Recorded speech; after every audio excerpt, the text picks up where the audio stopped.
I'm Jen, the PR director here at CyberPR. In this video, I'm going to show you how to use SubmitHub.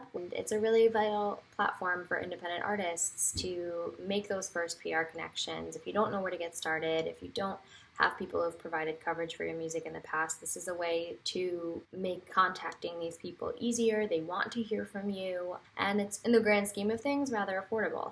So I'm going to share my screen and I will take you around SubmitHub. First things first, when you're in, it'll ask you, you can upload a song, create a profile, but once you've done all of that, what you're gonna do is choose a song that you've already input, and it gives you the option to submit to curators, influencers, record labels. We'll start with curators. It next gives you the option of choosing premium or standard credits. You definitely want to take advantage of the premium option. It guarantees you a response within 48 hours. Your submissions get filtered to the top. Curators have to listen for at least 20 seconds, and you get at least 10 words of feedback if your submission is declined. And if you don't hear from a curator within that 48-hour window, your credits get refunded. So that's really, really awesome, a really great way in a really quick manner to get some fast responses about your new release. So once you choose your premium credits, and it's relatively affordable, it kind of works out to almost $1 per credit. The more credits you buy, the more of a discount you get. So I think the different options they have, you can get 5 credits for $6, you can get 10 credits for $10, I think, and then you can get 30 credits for $27 and 100 credits for $80. They also have another option for 300 credits or 500 credits for $300, something like that. You don't need that. If you're going to be releasing one single, I would recommend doing probably the 30 credit option. So for $27, you get 30 credits. In a dream world, there'd be a 50 credit option as well. I think for one song, depending on what your genre is, the 30 to 50 credit area is going to be your sweet spot.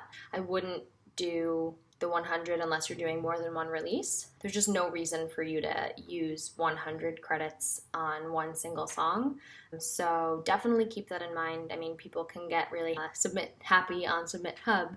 You'll see that there's really a lot of merit in narrowing down your searches. And of course, as with anything, you can take chances here and there, but you want to keep in mind you are paying for these submissions, so it's not necessarily just a free-for-all.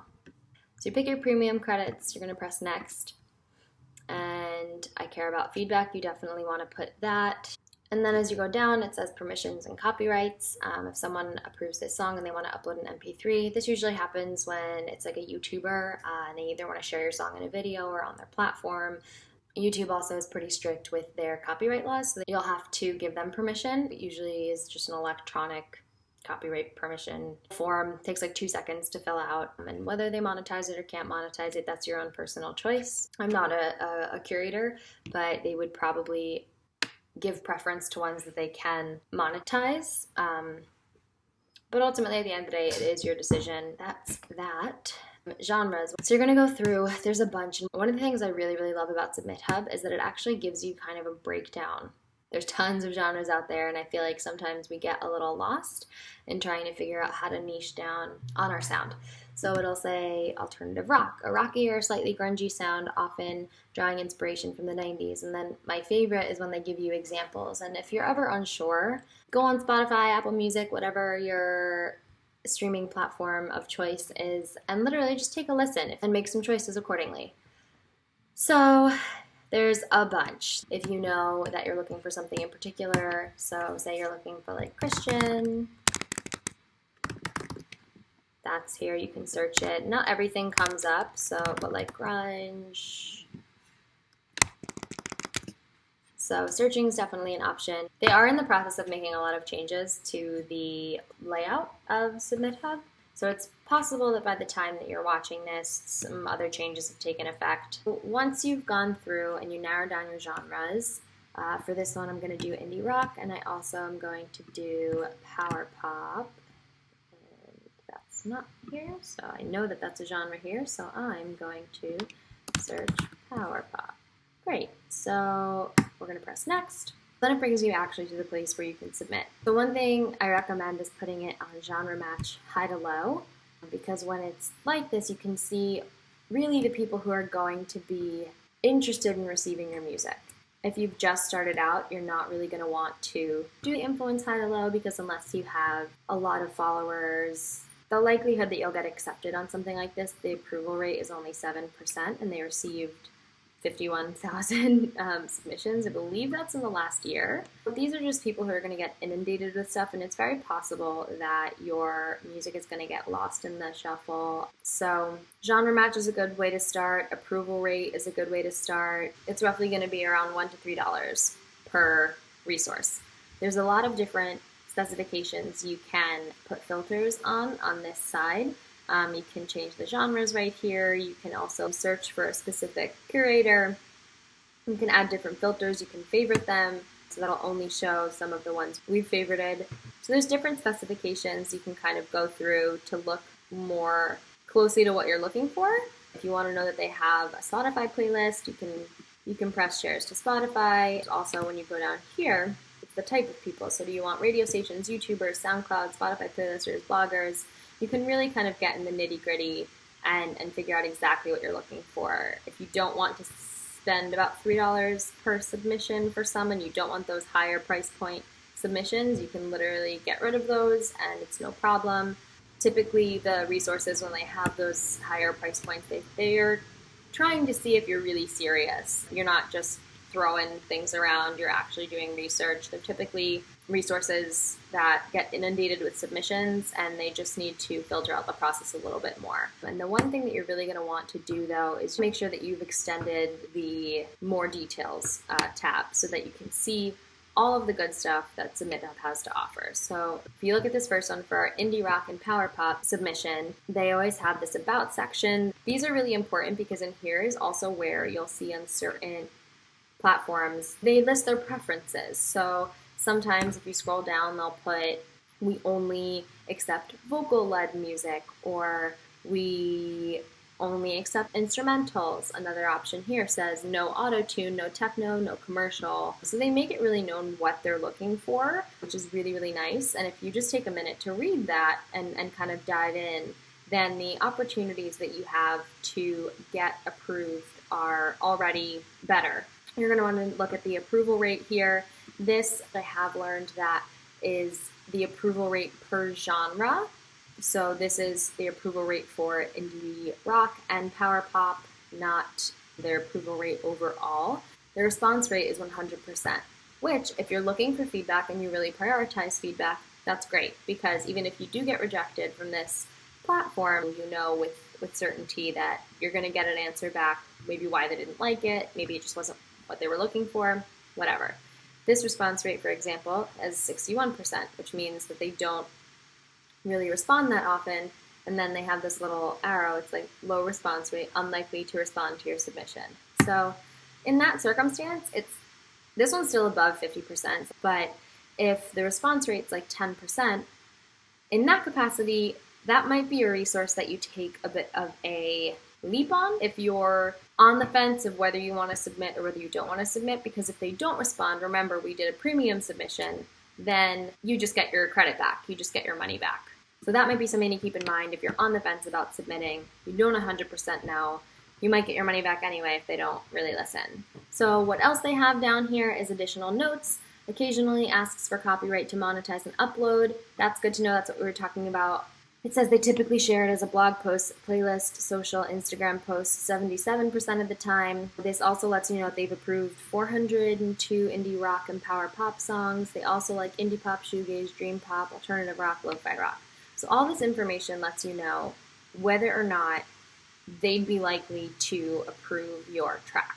With 402 indie rock and power pop songs, to me that says that they really like this genre of music. An approval rate of 9.6 is a bit on the lower side, but they did already approve another track released by the same artist. So in order to select a resource that you want to submit to, you are going to click on this little square here, and it'll say selected one over here.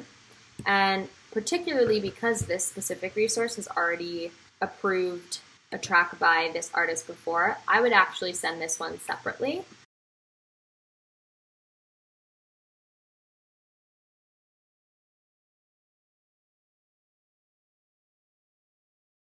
And I would, on the submission process, press submit and put my email. This is the email where you get alerted that you sent a submission, whether or not you've gotten approved or denied from certain resources, and this is where they're going to reach you. So you definitely want to make sure you're putting a good email in here. Over here it says, would you like to provide a 200-character quick pitch, which is optional. With writing your pitch, think about it like a little bit more of an elongated email subject line. You only have 200 characters here, so you want to keep it short, sweet, and to the point.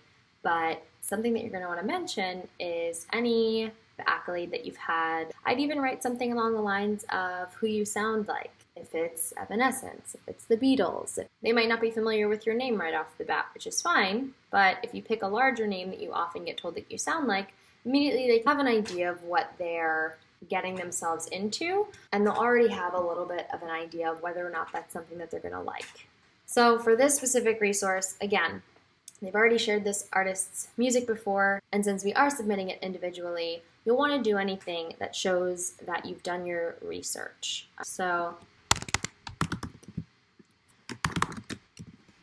hey Jangle Pop Pub.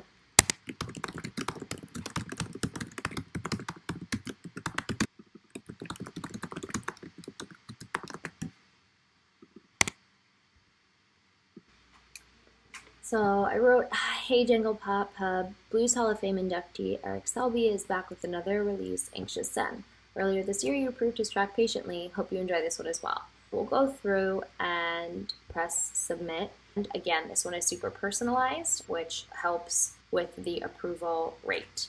So we'll go ahead and submit that one, and then we'll press submit again because we're not done. So you'll notice when you come back in here, Jangle Pop Hub, which was the top one, is not there anymore. Next, we have this option. They tend to keep it in the songs in a playlist for 3 weeks, which is really important to know. It also mentions that they give 709 shoutouts.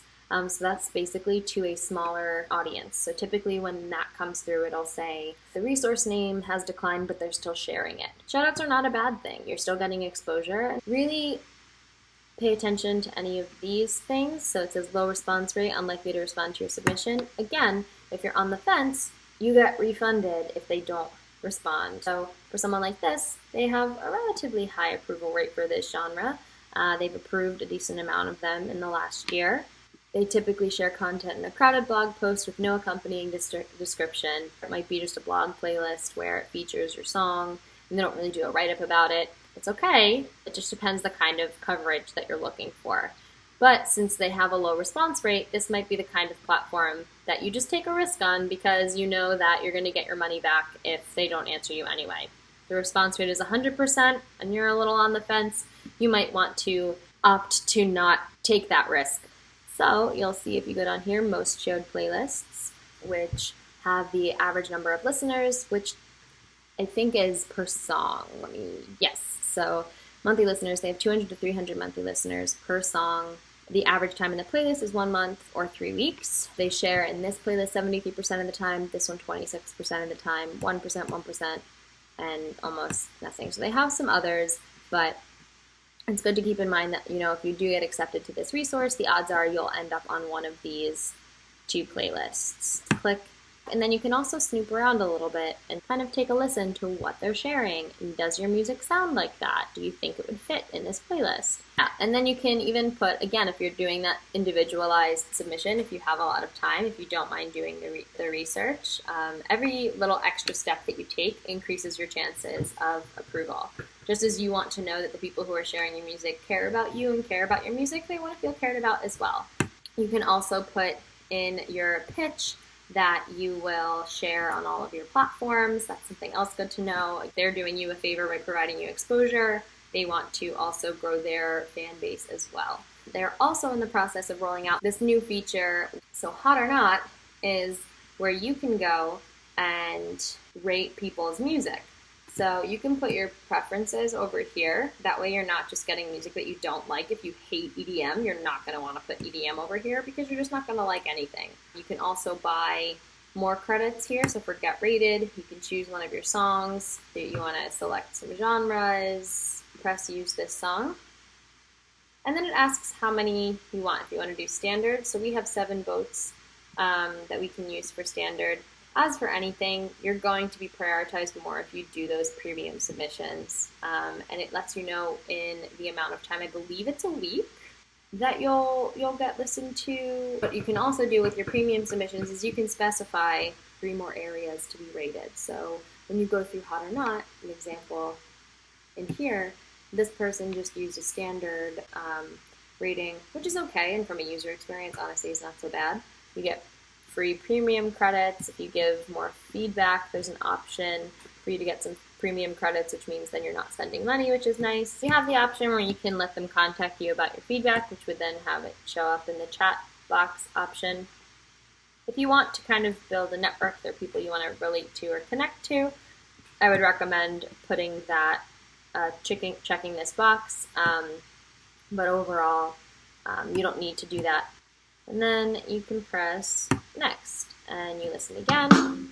Now this would be an example of a premium rating. So the premium rating allows you to choose 3 specific areas that you want to be rated on. So usually 10 to choose from. It could be originality, airplay, probability, it could be song structure, it could be lyrics, it could be instrumentals, which is one up here. So originality, artist name, song structure, overall rating. So you have to rate every single option.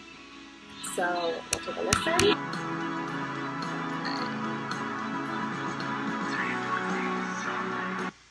So while I was listening, I figured out that I honestly don't love the song structure. The intro was probably half of the song, so at that point, for me personally, I thought it was going to be an instrumental, and I kind of found it a little weird when the vocal came in. That being said, I really, really do like all the elements of this track, so I'm voting up, and then I can say just that. So these are your personal opinions, and this is what to keep in mind as far as any of the feedback that you're given from the curators as well. Music's subjective, you know? And now that's just my opinion, you know, some people like to be surprised with different things. So I'll save that. Next song. And you can go through and you get different things and you're rewarded for giving feedback to these people. On the other side of what it looks like when you've done Hot or Not and you've been rated, you can check out what the rating has been. So we used 50 premium votes. It uses your credits that you already have. So it's like 6 credits for 20 responses, something like that. Those were like on discounted rate though. So they're not too expensive. And you can see all the feedback that people get. So you'll get an artist from New Rochelle upvoted this song after listening for 30 seconds with a score of 100 out of 100. They said the vocals are great. Awesome. Thank you. So again, it's just a way to get more ears on your tracks and some feedback. It tells you how long people have listened for, what their overall opinion is. And some people you can actually contact. So that part where it asks, do you want to allow people to contact you in regards to this? It also gives you a breakdown of performance by genre based on all these ratings, premium ratings, 50-50. I chose lyrics, instrumentals, and vocals. There were 36 upvotes, 14 downvotes. The average score was 61. Chart points. This is specifically like the SubmitHub charts, like Hot or Not. And only songs with at least 3 votes will be shown in the main chart, which is, so you go on popular and you can say listen on Spotify. What's popular in the last 24 hours. These are the ones. This is 91 points, 90 points, 89, and it's in numerical order. Users, this is how active you are as far as voting. This is still pretty brand new. It's still in the beta testing phase, but it's definitely an awesome way to get more ears on your music, get some good feedback as you go through. Sometimes it's a record label that listens to your music. So there could be some really awesome opportunities here. And in that chat function, you can either reach out if it's available and say, hey, thanks so much for listening. Again, you're just building that reputation there. If it happens to be from a label person who put that they really like it, you can contact them there and say, hey, I noticed that you really like this track. I have some more music I'd like to send you. and you can kind of just go from there and see where that takes you. Overall, that's basically an intro to SubmitHub, all the new tools that they have available. It's a really, really awesome resource and a really great way to connect. So definitely recommend hopping in and taking a look at SubmitHub for your next release.